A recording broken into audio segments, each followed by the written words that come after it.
بسم الله الرحمن الرحيم صلى الله وسلم على محمد وعلى آله وصحبه وسلم وحن كهالينا ما أنت أصاب عني ونقرأ هذا أتاجنا بروفيسور عبد الوهاب سيدا ما أنت أسكو مغيه هاي وواحد صورة قال أنا هين أنا وحنا هاي أيركس سيدا درتت عبد الوهاب يا لقى لدوم ولا لدوم تي يا لقى قرينا يا يا لقى قرينا يا ولا لدوم تي ما أنتوا كأفر بالا لدوم تي أو دور كل واحد يا لقى قرينا يا قف كلا قرينا دور دم يا لقى قرينا يا وددوين هلقى قرينا يا مريكين يا لقى قرينا يا لما يقانا واحد لقى قرينا يا وحاسنا كجرا الدولة كيا جوده هذا مالك لما جرو وحاينا الدولة كيا ودولة دينا عنده كويس وحن لنا هدانا مجتمع غير وجير وحنو لنا إنك أصدق دقلو سيداي. My name's Nuruddin Abdi Khayle.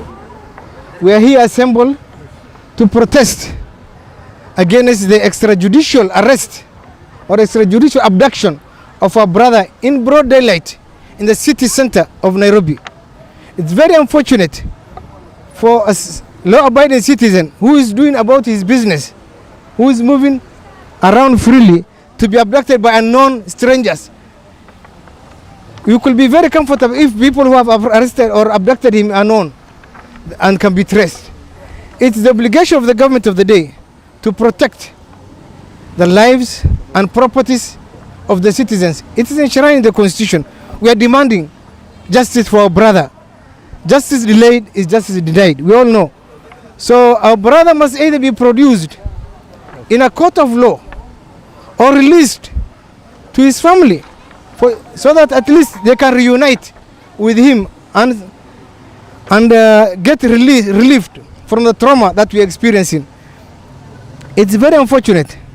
Kenya, everybody is not safe now. If today it's Abduhab, tomorrow it can happen to me.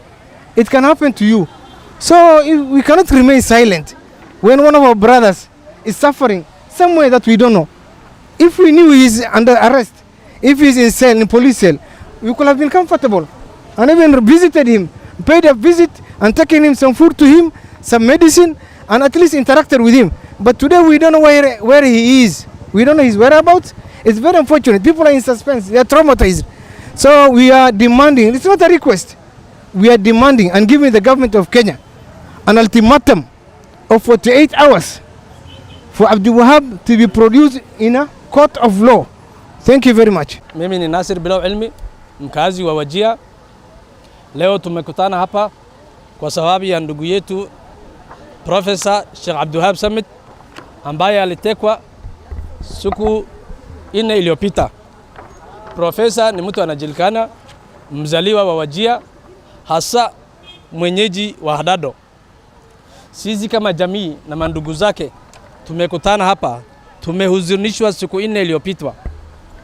Mpaka sasa hatuna habari yoyote kumhusu. Kwa hivyo tunauliza serikali yetu kuu ya Kenya.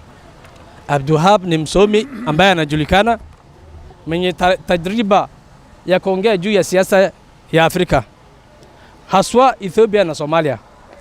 Ni mwenyeji wa Kenya kabisa. Kwa hivyo tunauliza serikali ya Kenya kupitia Fred Matiang'i Kinoti, siku 4 jamaa hajulikani alipo, na inatushangaza mpaka leo serikali haina uwezo ya kutuambia hata trace yake. Tunajua alikuwa na simu, tunajua serikali ina uwezo ya kuchambua na kutafuta mahali aliko kama ndugu zake na wazazi wake. Tafadhali, tuko na huzuni nyingi, tunashindwa kulala. Hata tukipata maiti yake inatufurahisha, lakini kutokosa habari yake yoyote inatuhuzunisha. Tunaomba serikali ichukue jukumu yake. Abdiwahaab ako na uwezo ya kufuza na kutoa habari juu ya kimataifa, na ni haki yake kutoa habari kama Mwanakenya mwingine, kwa sababu sheria ya Kenya inasema kila mtu ako na uhuru ya kusema na kuongea. Tunaomba serikali tukufu kwa muda mchache itupatie habari ya Profesa Abduwahab.